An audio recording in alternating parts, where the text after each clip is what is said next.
היום אני רוצה לספר לכם איך הכרתי את אמא שלכם. הכל התחיל ב-1984, כשזילברמן נוסף הצטרף לשבט. כן, ואמא הצטרפה שנה אחרי. אוף אבא, עוד סיפור? כן, אבל זה הסיפור. תדעו שלמצוא את האחת והיחידה זאת משימה לא פשוטה. צריך אחת שמעניקה חום ואהבה, אחת שתעבור איתי מהמורות, שתהיה יפה וגם מופע. אחת שתכבוש איתי פסגות, שתדע לעצור אותי כשאני יורד מהפסים, שיהיה לי נוח לשבת עליה, שתמיד תעשה איתי שטויות. נו, אבל איך הכרתם? הכל התחיל כשהגעתי לחבר'ה. בזמננו הפנוי כיכבנו בכוורות, הצלנו פרגיות וריפאנו תיירות. הזמן עבר ואני חיפשתי את עצמי.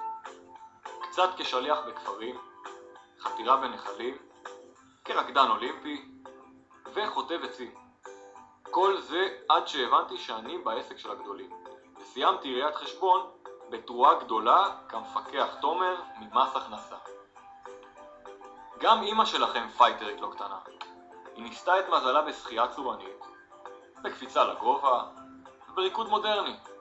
אבל לבסוף גם הלכה בדרך המשעממת של אבא ולמדה ראיית חשבון בבינתחומי.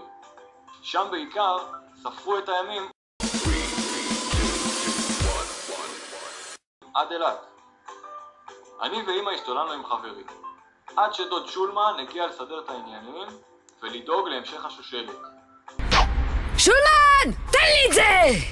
מאז עברנו ביחד מלא חוויות, אירועים, מפגשים משפחתיים, הצעת נישואים, ויאללה, מתחתנים!